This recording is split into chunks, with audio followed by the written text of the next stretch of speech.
बिस्मिल्लाहिर्रहमानिर्रहीम, अस्सलाम वालेकुम। मैं हूं आपकी मेज़बान तासुर।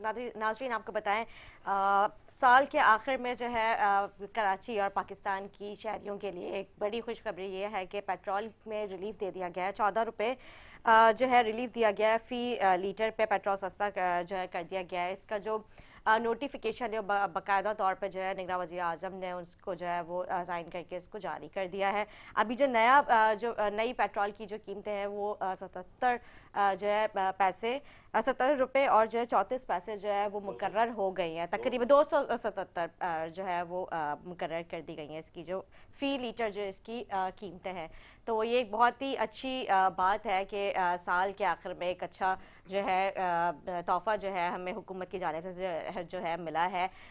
उम्मीद करते हैं कि इसी तरह से जो है अच्छे अच्छे तोहफ़े मिलते रहें, क्योंकि जो है नए साल के जो है मतलब इब्तिदा होने से पहले जो अभी हमें एक अच्छा बड़ा जो है वो एक जो है सरप्राइज़ मिला है। जिस तरह से अभी जो नई हुकूमत आने वाली है और जिस तरह से हम देख रहे हैं कि और जमातें भी कह रही हैं कि सरप्राइज़ का जिक्र हो रहा है, तो आगे हमें और क्या नए नए सरप्राइज़ मिलने वाले। बस आवाम के हक़ में अच्छा जिस तरह से एक आज की बड़ी खुशखबरी थी। और इसके अलावा जो है वो जिस तरह से आपने देखा कि कल जो है वो इलेक्शन के हवाले से शेड्यूल बाकायदा तौर पर जारी कर दिया गया है। इससे पहले जो शेड्यूल की खबरें थी वो सरासर झूठ थी। तकरीबन मेरे ख़्याल से 3 से 4 दिन का टाइम दिया गया है। इसमें शेड्यूल जो है वो जारी किया और फौरी तौर पे जो है नॉमिनेशन पेपर्स वगैरह जमा कराने का कहा गया है।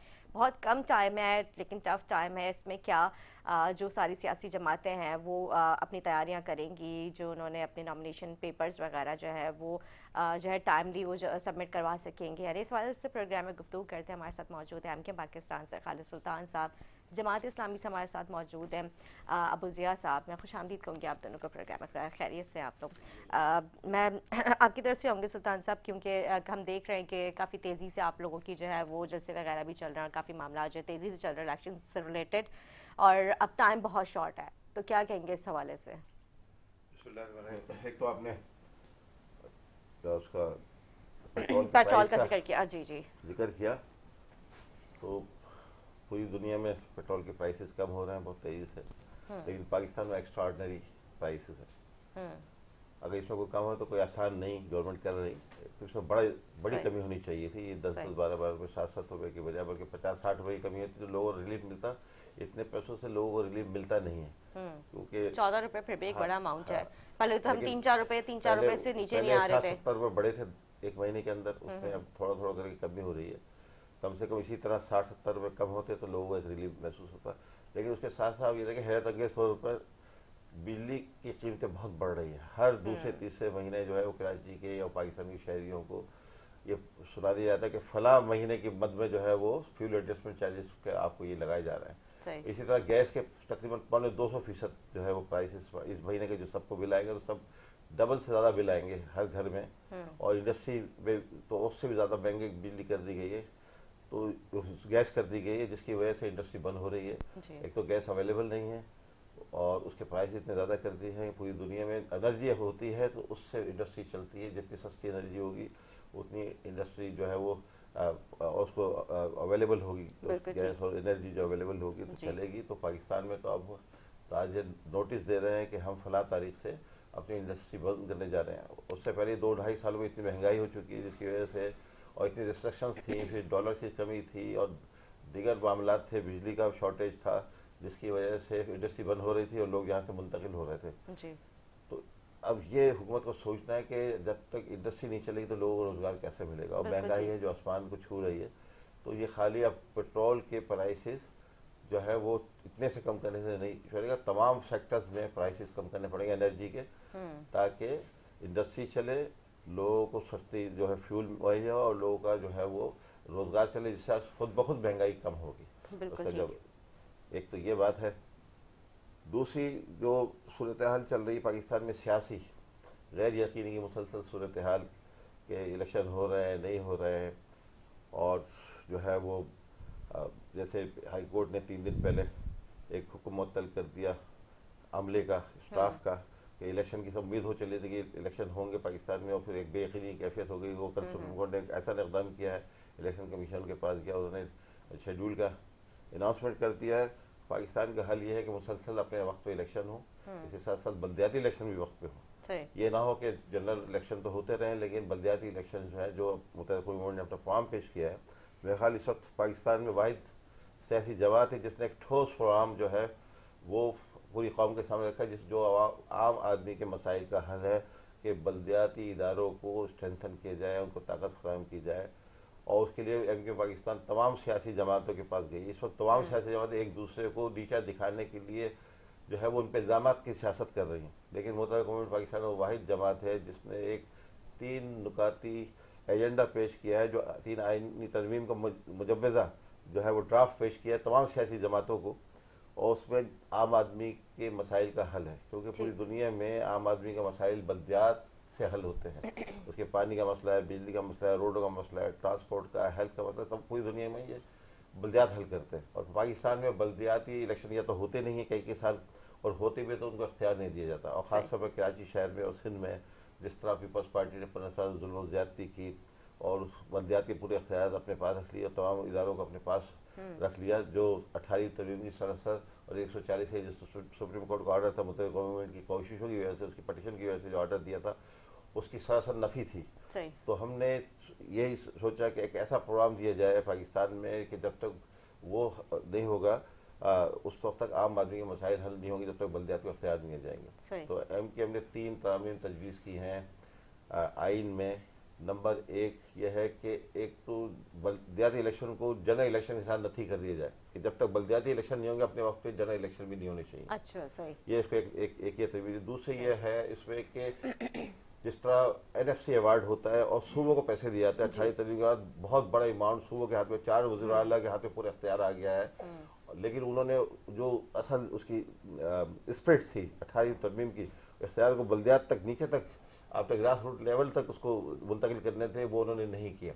तो उसमें यह रखा है कि एट सोर्स जब NFC अवार्ड हो इस्लामाबाद से में तकसीम हो सूबों की, उसी वक्त बल्दियात की जलई तौर पर हर ज़िले की, यानी खाली कराची के लिए हमने ये मुतालबा किया, पूरे पाकिस्तान के अजला, चाहे वो KPK के हों, बलूचिस्तान के हों, सिंध के हों, पंजाब के हों, उनको भी वही एट सोर्स जो है वो फंड जो है वहीं से जारी कर दिए जाए, ताकि उनको वज़ीर आला की तरह देखना पड़े, बार बार खबरें मूव नहीं करने, और डायरेक्ट जो है डायरेक्ट, बिल्कुल डायरेक्ट वहीं से। इसमें वज़ीर आला का कोई किरदार नहीं होगा? नहीं, वज़ीर आला का किरदार होगा। वज़ीर आला को उतने पैसे मिलेंगे जो उसको सूबा चलाने के लिए जरूरी होंगे। ठीक है। अपने सूबा और जो बल्दियाती जो अमाउंट है वो डिपार्टमेंट बल्दियाती सिस्टम में एट सोर्स वहीं से इस्लामाबाद से ही जब NFC की तकसीम होगी, और वही फार्मूला रखा है हमने। सही। जो 4 उसमें फार्मूले हैं कि अपने पावर्टी है और अपना अफरादी क़ुव्वत है, और इसी तरह उसके जो 4 वो हैं उसूल हैं, उनके तहत ही तकसीम करें ताकि किसी को इसमें शिकायत भी ना हो। और चौथा यह कि जो डिपार्टमेंट्स हैं जो सूबाई हुकूमत ने अपने पास लिया, खासतौर से हुकूमत तकरीबन तमाम डिपार्टमेंट जो बल्दियात को सर्व करने वाले उस अपने पास रख लिए थे, वो भी आइन में दर्ज हो जाए कि कौन कौन से, जिस तरह जस्टिस गुलजार ने 140 का फैसला सुनाया 1 फरवरी 2022 को, जाते जाते एक दिन पहले अपने रिटायरमेंट से, उसके तहत डिपार्टमेंट भी जो है वो लिख दिए जाएं आइन में कि ये डिपार्टमेंट बल्दियात के मातहत होंगे, ताकि बल्दियात एक तो मुसलसल हो, उसके पास फंड हो और उसके पास इख्तियार हो, ताकि वो कोई उसके बाद एक्सक्यूज ना हो भागने का, भाई हम हमारे पास ये इख्तियार नहीं, हम काम नहीं कर सकते, हम खिदमत। जिस वक्त सिंध में बल्दियाती इदारे, कराची में बल्दियाती इदारे इस वक्त आ गए हैं, मेयर भी आ गया है, और लेकिन इख्तियार नहीं है, परेशान है, ऑफिसों की जगह नहीं है। जमात इस्लामी ने हमारी बात नहीं मानी। हमने जमात इस्लामी से कहा था कि भाई ये 3 इख्तियार मांग लें, हल्के सही करा लें, वोटर लिस्ट सही कर लें और बल्दियाती इदारों को इख्तियार दिला दें, फिर आप बल्दियात में मेयर ले आए, आप जीत जाएँ, आपका प्रोग्राम होगा, लोग आपको वोट देंगे, आप जीत जाएं, फिर शहर को कुछ सर्व कर सकेंगे।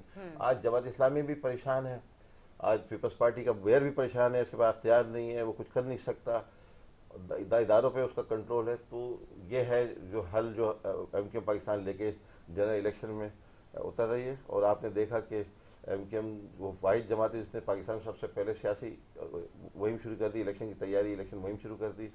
टाउन की सतह पे इतने बड़े जलसे किए जो पूरे पाकिस्तान में सियासी जमातें नहीं कर पा रही, पूरे सूबे की सतह पे, अपने डिवीजन की सतह पे नहीं कर पा रही।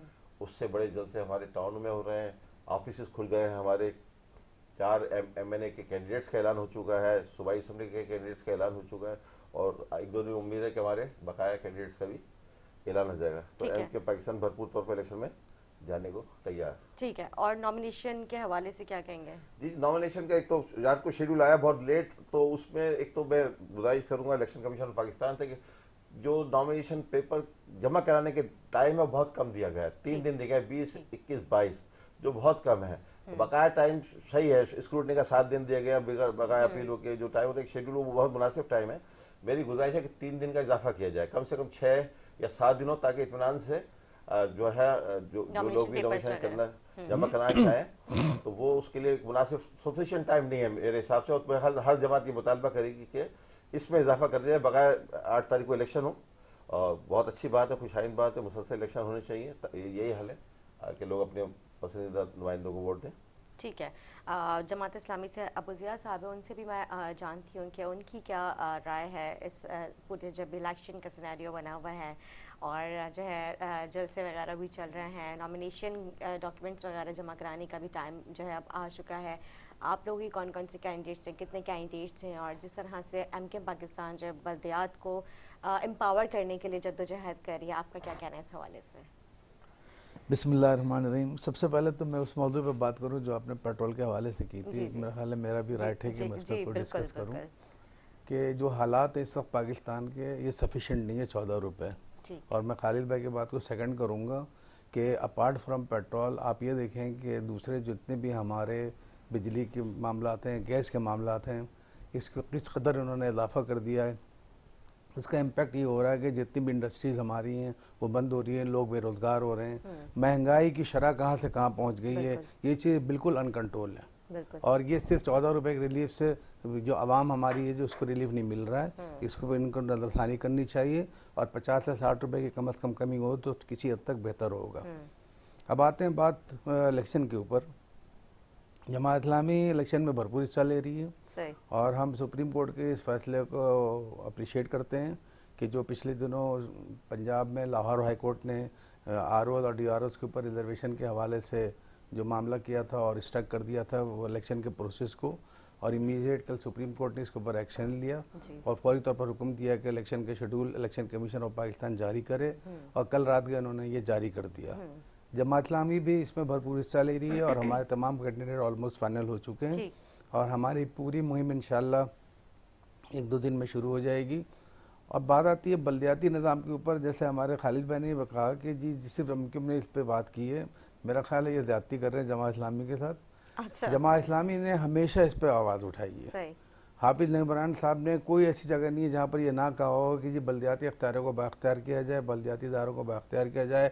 पूरी दुनिया के जितने भी बड़े शहर हैं जो मेट्रोपॉलिटन सिटी कहलाते हैं, वहाँ पर बाख्तियार वहाँ का मेयर होता है। तमाम इदारे उस मेयर के कस्टोडियन में होते हैं और वो पूरा सिस्टम उस शहर का चला रहा होता है। हमने न सिर्फ ये कि आवाज़ उठाई है, हमने इसके ऊपर मुख्तलिफ जगहों पर राब्ते भी किए हैं, हमने वहाँ पर खतूत भी लिखे हैं और इख्तियारात के हवाले से इस्लामाबाद ये कराची में सिंध हाई कोर्ट में हाफिज साहब ने एक पिटिशन भी दायर की थी कि कराची के मेयर को इख्तियारात दिए जाएं और इनका फंड रिलीज़ किया जाए। तो ये सारी चीज़ें तो हम कर रहे हैं। जमात इस्लामी का मसला ये है कि जमात इस्लामी थोड़ा सा डिफरेंट ट्रैक पर चलती है। हम एक नज़रियाती लोग हैं, हमारा जो भी सिस्टम चलता है वो बाकायदा मुशावरा से चलता है, शूरा के तहत चलता है और हम ये चीज़ें उस वक्त तक फाइनल नहीं करते हैं जब तक कि तमाम चीज़ें वहाँ से डिस्कस होने के बाद फाइनल ना हो जाए। अब बात आती है कि MKM ने है जो है वो उसने अपनी एक्टिविटी शुरू कर दी है, या MKM जो है उसने कराची के लिए बहुत कुछ किया है, सारी चीज़ें अपनी जगह हैं, लेकिन हम इस वक्त यकसू हैं कि हम भरपूर तरीके से इंशाअल्लाह पाकिस्तान के अंदर में भरपूर तरीके से नेशनल असम्बली के अंदर, प्रोविंशियल असम्बली के अंदर इलेक्शन में पार्टिसिपेट करेंगे। और हमें उम्मीद है इंशाअल्लाह, क्योंकि ये आपके सामने एक छोटा सा ट्रेलर था कराची का कि कराची के लोगों ने भरपूर वोट दिए जमात इस्लामी को, और कराची के अंदर में जमात इस्लामी सबसे बड़ी पार्टी वोट के लिहाज से बनकर निकली है और मोर देन 5 लाख जो कराची में जमात इस्लामी को वोट पड़े हैं। तो इसका इम्पैक्ट न सिर्फ ये कि यहाँ पूरे पाकिस्तान में पड़ेगा, और एक्टिविटीज़ हमारी शुरू से चल रही हैं, जलसे भी हो रहे हैं, बहुत बड़े बड़े जलसे हो रहे हैं। पिछले दिनों फ़लस्तीन के हवाले से जो हमारी रैली हुई है तो दुनिया की, यानी मेरा ख्याल है इतनी बड़ी रैली आज तक कहीं नहीं होगी जो कराची में हुई थी। इसी तरह बच्चों की भी हमने रैली की, ख़वातीन की भी हमने रैली की। तो ये सारी चीज़ें अपनी जगह इंटैक्ट हैं और इंशाल्लाह हम हर लिहाज से फुल तैयारी के साथ इलेक्शन में इंडक्ट होंगे, इलेक्शन में आएंगे और अल्लाह ने चाहा तो बहुत अच्छे मार्जिन के साथ पूरे पाकिस्तान में हम अच्छी सीटें लेंगे। लोगों ने हम पर एतमाद किया। अच्छा, इंशाअल्लाह। लेकिन अगर हम बल्दियात की बात करते हैं, एमकेएम कहती है कि बल्दियात में जो है जमात इस्लामी को मौका सिर्फ इसलिए मिला क्योंकि हमने बाइकआउट किया था। तो जनरल इलेक्शन में क्योंकि मुत्तहदा जो है ज़ाहिर है वो खुद भी पार्ट ले रही है, तो क्या आप समझते हैं कि अच्छा खासा मार्जिन जिस तरह भी आपने जिक्र किया? देखें, जैसे उन्होंने एक बात कही कि एक पार्टी दूसरी पार्टी की पे क्रिटिसाइज़ कर रही है, मैं क्रिटिसाइज़ नहीं कहूँगा, मैं कमज़ोरी बताऊँगा इनकी। सही कि ये जो बडेरे हैं, जो सरमादार हैं, जो बड़ी बड़ी पार्टियां हैं, जो पूरा निज़ाम उनका चल रहा है, जिनकी अपनी पार्टी के अंदर में जमहूरियत नहीं है, और बड़ी पार्टियां आप समझ जाएं, नाम लेना कोई मकसूद तो नहीं है। अब वो उनकी पार्टी में खुद जो है इलेक्शन नहीं है, और इलेक्शन में वो 75 साल से पाकिस्तान में जो हुकूमत कर रहे हैं, अब लोगों को, पाकिस्तान के लोगों को शऊर आ गया। पाकिस्तान के लोग ये समझते हैं कि अब हमारे साथ कौन है। जमात इस्लामी एक अच्छी पार्टी इस तरह है कि आपको कोई करप्ट लीडर नहीं मिलेगा, करप्शन से पाक पार्टी है। जमात इस्लामी से ज़्यादा काबिल तरीन लोग आपको किसी पार्टी में नहीं मिलेंगे। अच्छा। हर सतह पर आपको चाहे किसी भी तरह ले लें, जमात इस्लामी की मिसालें आपके सामने हैं। जब भी जमात इस्लामी को मौका मिला, जमात इस्लामी ने खिदमत की। कराची के अंदर में अब्दुल सत्तार अफगानी की शक्ल में हो या नेमतुल्लाह खान की शक्ल में, KPK के अंदर में सिराजुल हक की शक्ल में हो, एक सेनेटर मुश्ताक साहब की शक्ल में हो, एक हमारे अकबर चित्राली साहब MNA उनकी शक्ल में हो, तो हमने जहाँ जो होता है हम करते हैं। अच्छा, अब इनका मामला ये है कि मुत्तहदा कौमी मूवमेंट का ये ट्रैक रिकॉर्ड रहा है कि ये किसी न किसी पार्टी की गोद में जाकर बैठ जाते हैं। अच्छा। जब वो बड़ी पार्टी, क्योंकि देखें कराची की खिदमत अगर इनका मौक़िफ़ होता तो आज कराची की शक्ल इतनी बिगड़ी भी नहीं होती। लेकिन मुत्तहदा तो ये कहती हुई नजर आती है कि हम किसी के पास नहीं जाते, सब हमारे पास खुद चल के आते हैं हुकूमत बनाने के लिए। इनडायरेक्ट डायरेक्ट बात एक ही है, रेशियो तो वही है ना, प्रोपोर्शनल का है। हाँ। एक डायरेक्टली प्रोपोर्शनल होता है, एक इनडायरेक्टली होता है। मसला ये है कि जब मैं सही हूँ और मैं चाहता हूँ कि कराची को मैं बेहतर करूँ, मैं चाहता हूँ कि पाकिस्तान में सही सिस्टम आए, तो फिर मैं उन चोरों के साथ क्यों बैठूंगा? मैं तो नहीं बैठूंगा। तो ये चीज़ें बहरहाल अपनी जगह है, वो उनका अपना मौक़िफ़ है, वो करें ना करें, लेकिन इंशाअल्लाह कराची के अंदर में अब जमात इस्लामी एक बहुत बड़ी पार्टी बनकर निकली है और रहेगी, और इंशाअल्लाह जनरल इलेक्शन में भी जमात इस्लामी बहुत सारी सीटें लेंगी और कोई दूसरी पार्टी जमात इस्लामी के मुकाबले में नहीं होगी। ठीक है खालिद सुल्तान साहब, बात यह है कि बल्दियाती जो बात की कि 3 अदवार इनके गुजरे, तो वो तो तीनों के तीनों जो है वो मुत्तहदा कौमी मूवमेंट के 2 दफ़ा हमने बाइकाट किया, तो ये आ गया। और एक दफ़ा 2 काउंसलरों को अगवा करना पड़ा अफगानी साहब को जिताने के लिए, अब्दुल खालिक अल्लाह वाला साहब और एक और साहब थे, उनको पूरी हाजी हनीफ तैयब साहब से स्टोरी सुन लें कि किस तरह 3 दफ़ा जो है वो जमात इस्लामी कराची की बल्दियात में, तो वो किस मुँह से कराची की नुमाइंदगी की बात कर रहे हैं। फिर 2001 में भी हमने बाइकाट किया, और अभी 2023 में भी हमने बाइकाट किया, तो जमात इस्लामी कुछ सीटें ले पाई है, उसके बावजूद पूरी सीटें नहीं ले पाई, और 4% से 6% टर्नआउट था। 3 दिन इनको मौका दिया गया कि भाई टर्नआउट बढ़ा, तो बहुत मुश्किल ठप्पे लगा के हमारे पास 200-250 वीडियो मौजूद हैं। अच्छा, जमात इस्लामी ने खुद ठप्पे लगाए? मेरे पास वीडियो है। ठीक है खालिद साहब, बड़ी इंटरेस्टिंग टॉपिक ये स्टार्ट होने वाला है, लेकिन मैं आपके पास आऊंगी, लेकिन इससे पहले एक शॉर्ट ब्रेक लेते हैं। ब्रेक के बाद गुफ्तगू जारी रखेंगे, हमारे साथ रहें।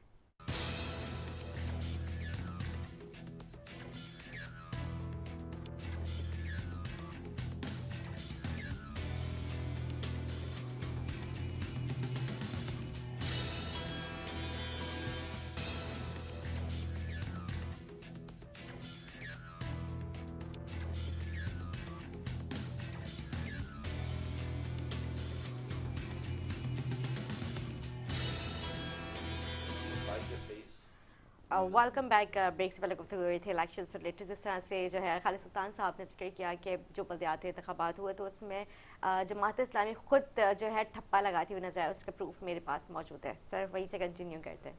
जी, मैं बता रहा हूँ कि जो बल्दियाती इलेक्शन में तो यकीनन मुत्तहदा कौमी मूवमेंट पाकिस्तान ने उसका बाइकाट किया था, और पूरी दुनिया ने देखा कि 5-6% जो है वो टर्नआउट था। पूरी पुलिस स्टेशन खाली पड़े हुए थे, कैंप्स में कुत्ते बैठे हुए थे। ये भी तस्वीरें हैं मेरे पास, सारी वीडियोस हैं, 200-250 वीडियो हमारे पास ऐसी मौजूद है जिसमें जमात इस्लामी वाले और पीपल्स पार्टी वाले ठप्पे लगा रहे हैं, पुलिस वाले ठप्पे लगा रहे हैं बैठे हुए। अच्छा, क्योंकि 3 दिन दिया गया रिजल्ट अनाउंस होने। ये पहला इलेक्शन था, वरना तो हर इलेक्शन का रिजल्ट उसी शाम को, उसी रात को आ जाता है, लेकिन वो वाहिद इलेक्शन था जिसमें 3 दिन दिए गए थे कि भाई ठप्पे लगा, कम से कम इस काबिल तो इलेक्शन कर लो कि वो पूरा इलेक्शन नल एंड वाइड ना हो जाए। तो वो वो भी आप देखें, उसके बाद 3 दिन बाद सारे ठप्पे और पूरी कोशिशें करने के बाद टर्न आउट 11% से ज्यादा नहीं बढ़ा। अगर हम इस 11% को सही मान लें तो इसका मतलब हुआ 89% लोगों ने उस इलेक्शन को मुस्तरद कर दिया, जिसके नतीजे में एक बेअख्तियार पीपल्स पार्टी का मेयर जो खुद रोता फिर रहा है, हालांकि पीपल्स पार्टी 15 साल इख्तियार में रही, जिस तरह उन्होंने 22,000 रुपया लूटा सिंध का और पूरे शहर को खंडर बना दिया कराची को। इसलिए जमात इस्लामी को हम कहते रहे, इनके ऑफिस गए, बाकायदा ऑफिशियली बता रहा हूँ मैं आपको, इनके ऑफिस गए, इनको हमने एक कुल जमाती कॉन्फ्रेंस रखी, उसमें इनको बुलाया कि आप आए, ये 3 मौजू हैं, पूरी दुनिया में कोई इनको डिनाई नहीं कर सकता। नंबर 1 हल्के सही होने चाहिए, और जो हमारी बाद में आखिर में हुई इलेक्शन के बाद हल्के बड़े 53, हमने 73 दिखाए थे कि 73 हल्के बनने चाहिए कराची के। हमने जमात इस्लामी ने कहा आप हमारे साथ इलेक्शन आप जीत जाइएगा, हमें परवाह नहीं, हल्के ज्यादा हो उसमें ज्यादा आपको। आप लोगों की अंडरस्टैंडिंग की बिना पे ये जमात इस्लामी जो है वो इलेक्शन अंडरस्टैंडिंग नहीं थी, हम तो गए इनके पास ये लेके मुतालबा कि आप इस पे हमारे साथ कर लियो, सब जमातों के पास गए, खाली जमात इस्लामी के पास नहीं गए। फिर दूसरा, वोटर लिस्ट में बहुत बड़ी खामी थी, हमने वो वोटर लिस्ट की निशानदेही की और हमने सबूत इलेक्शन कमीशन में जमा कराया कि वोटर लिस्ट सही की जाए। और तीसरा ये था बाख्तियार बल्दियात 140 से कहते हैं जो अख्तियार जैसे उसके तहत हम गए कि हमें बिल की जदीद करनी चाहिए सब सियासी जमातों को, ताकि ये अख्तियार मिल जाए, फिर जो इलेक्शन हो फेयर उस पर जो जीत जाए। हमारा तो सियासत ही है कि कराची के और सिंध की शहरी उनके अवाम को, पाकिस्तान के आम आवाम को इख्तियार मिल जाए, हम अपने घर चले जाएंगे।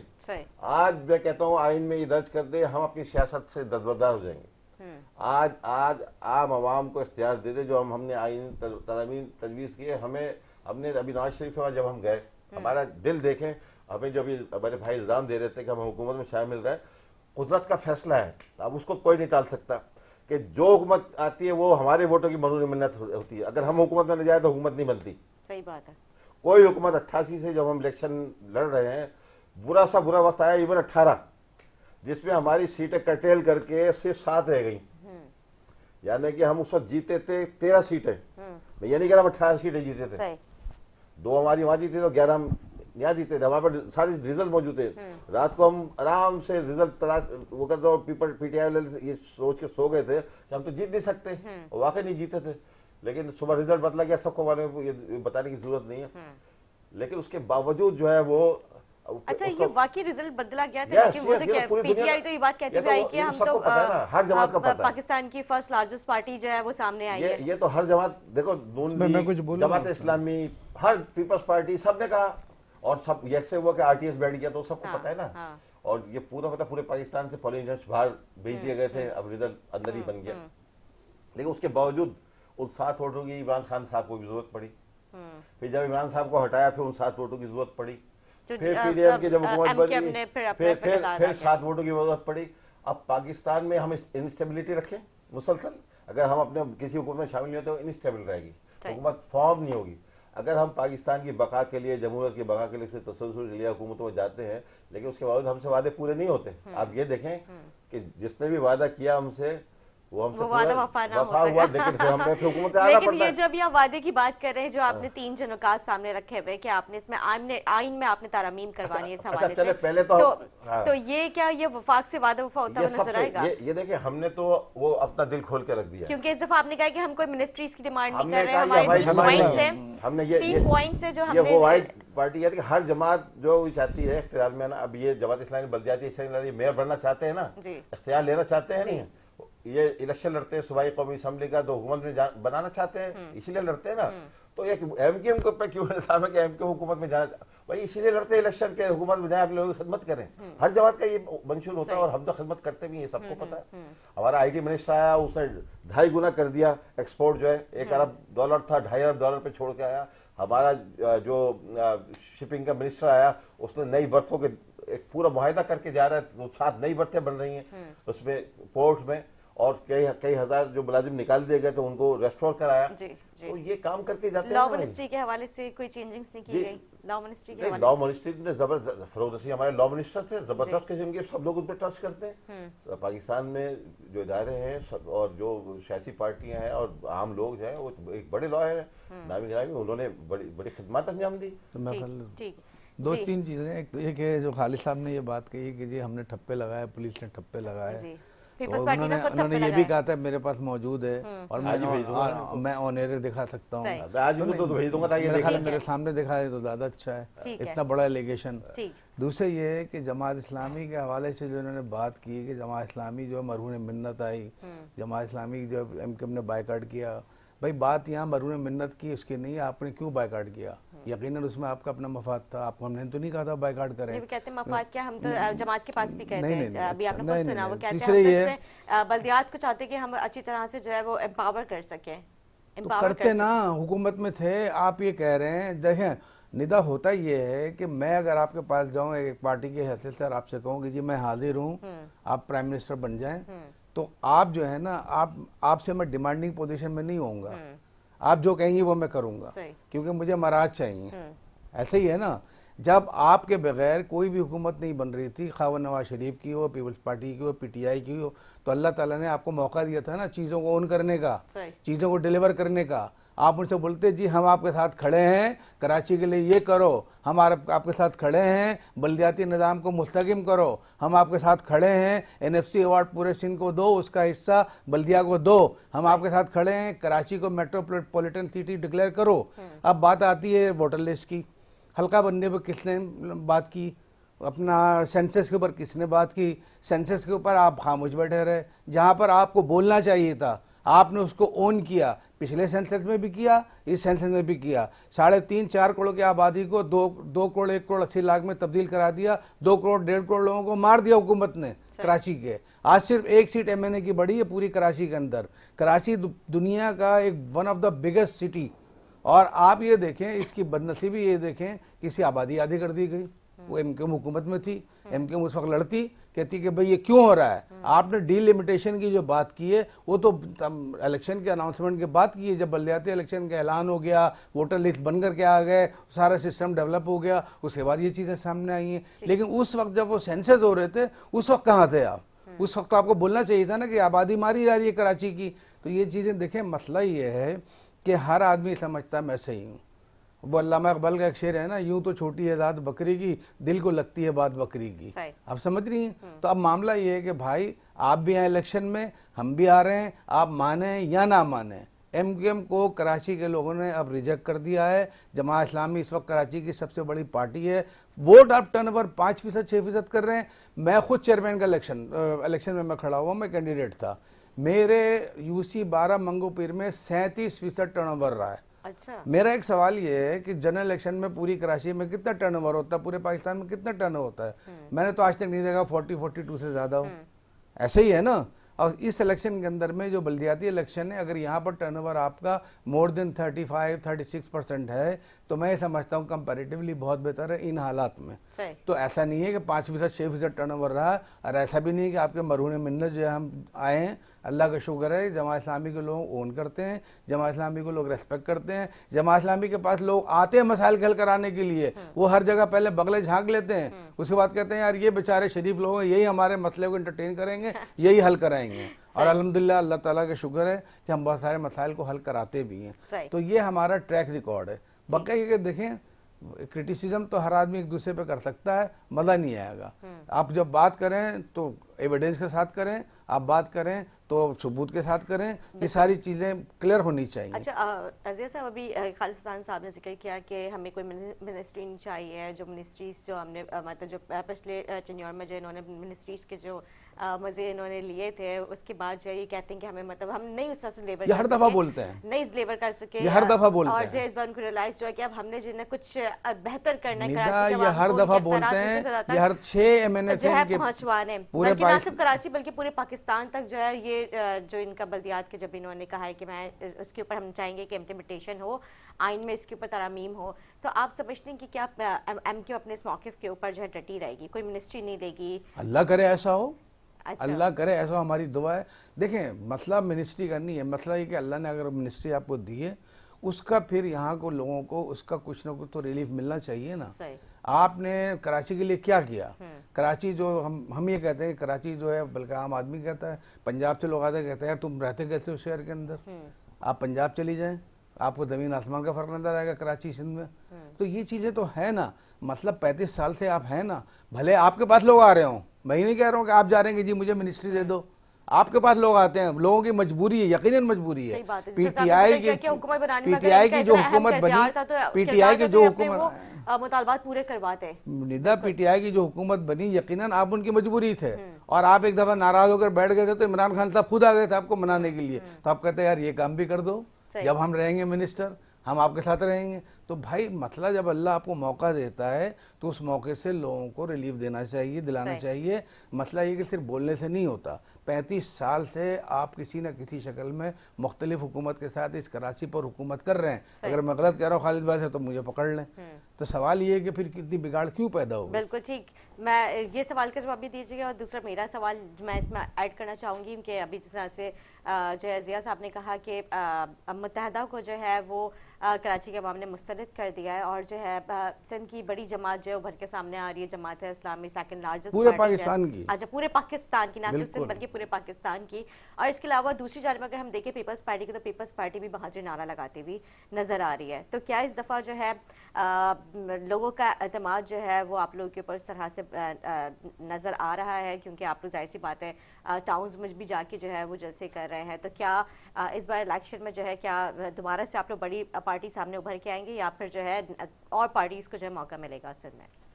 भाई अभी जमात इस्लामी की खिदमत की बात हो रही थी, हमें तो जमात इस्लामी की 3 खिदमत नजर आती हैं सिर्फ। एक ये बैनर लगाते हैं बड़े खूबसूरत खूबसूरत, उसके फंड कहाँ से आते हैं।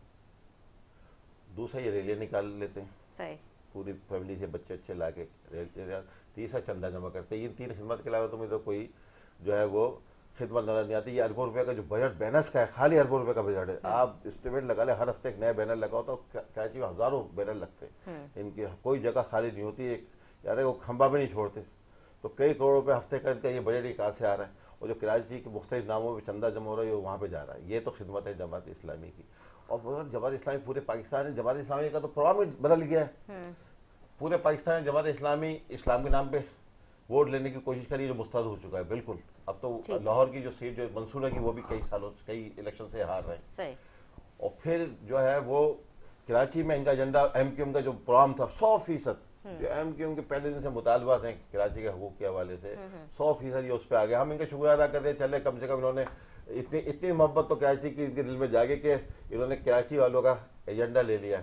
अब इनका मुतालबा वही जो एमक्यूएम के मुतालबात थे, लेकिन बात उसमें रियलिटी नहीं है, उसमें वो थर्स्ट नहीं है जो होने चाहिए, जो हमारे दिल में है। जिस तरह हमने कोशिश की, जद्दीजहद की, मार खाई है, जेलें काटी हैं, शहादतें की हैं शहर के हकूक़ के लिए, सिंध के शहरी लोगों के हकूक़ के लिए, वो तो जमात इस्लामी कम्प्रोमाइज़ करती नजर आती है। इन्होंने एक धरना दिया कराची के शहर के लिए, हम गए 1.5 घंटे में हमें मारा गया, एक साथी शहीद कर दिया। एक हमारे जो टाउन का चेयरमैन था, बड़ा अहम लीडर है, उसकी आँख में शेल मार के वो उसकी आँख को शहीद कर दिया। और हमारी औरतों को जिस तरह मारा गया सबको पता है। 10 मिनट और ये 25 दिन बैठे रहे गधा बांध के और एक भैंस बांध के वहां पे अपने सूबाई असम्बली के गेट के ऊपर। आपने देखा उसका दूध पीते रहे और फिर उस रात को अचानक कुछ मामला तय हुआ, गधे पे बैठ के निकल लिए। तो ये तो कराची से इनकी मोहब्बत। तो इस पे अगर कराची के लोग वोट देंगे, मैंने आपको बता दिया कि कराची के लोगों ने इनको कितने वोट दिए। 3 इलेक्शनों का मैंने बता दिया। 2 बल्दियाती इलेक्शन वानी साहब आए तो इनके वोट पूरे नहीं हो रहे थे, तो 2 बंदों को घर से निकलने दी और बड़ी शख्सियत थी वो दोनों, उन दोनों को घर से निकलने तो उनके वानी साहब आए। फिर हमने बाइकाट किया 2001-2 में, उस वक्त इनके नेमतुल्लाह साहब आए। फिर अभी क्या भाई चलो जमात इस्लामी हमारे बाइकाट के तोफेल मेरी ले आए, वो भी नहीं ला सकी, वो भी मार खा गए। तो अब और क्या चाहती है जमात इस्लामी? और मुझे पीपल्स पार्टी का भी आंसर कीजिएगा। हाँ, पीपल्स पार्टी को तो वो है कि वो अपने घर में उनको दाने नहीं मिल रहे, अपने घर में उनको कैंडिडेट नहीं मिल रहा कराची में। वो कह रहा है कराची हमारा है, 10 सीटें जीतेंगे। उनको अपने कैंडिडेट नहीं मिला। उनके जो कारकुन है, उनके कारकुन ने बड़ी कुर्बानियां दी हैं। ये जो पीपल्स पार्टी के वहाजिर नौजवानों ने जो पीपल्स पार्टी के लिए कुर्बानियां दी हैं वो कई और के उनके कारकुनों ने नहीं दी, लेकिन वो उनको नजर नहीं आते। उनकी जगह एमक्यूएम के जो लोग जिनको 8-10 साल से एमक्यूएम ने घर बिठाया हुआ था कि भाई आपकी एक आध बात के अलावा कि वो आपकी जो खिदमत हैं वो इस काबिल नहीं कि आवाम की खिदमत कर सकें, उनको घर जाके। और फिर नारा भी पीपल्स पार्टी को मुहाजिर का मिला आखिर, जिससे हम कोशिश करते। तो मतलब बताओ कि एमक्यूएम का फॉर्म इतना स्ट्रांग है कि पहले जमात इस्लामी ने अपना पूरा पाकिस्तान में देखे, पाकिस्तान भर में जमात इस्लामी का लाहौर में नारा कुछ और है, सक्खर में नारा कुछ और है, पेशावर में नारा कुछ और है, और कराची में नारा कुछ और है। ये ना कि एक तो ये एमक्यूएम के प्रोग्राम की कामयाबी है, दूसरी पीपल्स पार्टी भी अब एमक्यूएम के प्रोग्राम पे आ गई, बंदे भी एमक्यूएम के चाहिए उसको इलेक्शन लड़ने के लिए। कराची में पीपल्स अपने बंदे नहीं है उसके पास। मेरा ख्याल है देखें, इनको मैं सिर्फ ये कहूंगा कि ये जिस तरह की बात कर रहे हैं कि जमा इस्लामी के बैनर के पैसे कहाँ से आए, जमा इस्लामी का फंड कहाँ से आए, जमा इस्लामी क्या कर रहा है, जमा इस्लामी ने जितने बड़े बड़े काम कर रहे हैं, मुझे नहीं पता इनको क्यों नजर नहीं आ रहा है। बनो काबिल के हवाले से ले लें 75,000। देखें खालिद भाई, मैं भी 8 अरब रुपए का हमारे एक एक चीज का ऑडिट होता है, हमारे एक एक चीज का हिसाब होता है। हम चंदा जरूर कर लेते हैं, हम भत्ता नहीं लेते। क्या हम कराची में भत्ते नहीं लेते कि पूरी पूरी पर्चियां दे दी, चल भाई पैसे ला नहीं दिया तो गोली मार दी, ठीक है, भत्ता नहीं लेते हैं। मैं भी चंदा देता हूँ, मैं भी जमा इस्लामी को चंदा देता हूँ, मैं भी जमात इस्लामी को चंदा देते हैं। हमारे आयनत होती है वो, हमें रसीद मिलती है बाकायदा, उसकी जमा इस्लामी की रसीद होती है, बिल्कुल ऑडिट होता है। जो चाहे जब चाहे जिस वक्त चाहे अगर के ऑडिट करवा ले, चेक कर ले। जनता जमा करते हैं, उनको कुछ हिस्सा मिलता है। इनके जो लोग हैं, इनके जो मिनिस्टर हैं, 5 मिनिस्टर को तो मैं जानता हूँ जो चप्पल पहनकर घूमते हैं। टाइम तो उम्मीद करती हूँ नाज़रीन का हमारा प्रोग्राम अच्छा लगा। इसी के साथ अपनी मेजबान निदास को दे इजाजत, मुझे मेरे मेहमानों को, मेरी टीम को दुआ में याद रखें, फीडबैक देना ना भूलें। अल्लाह हाफिज़।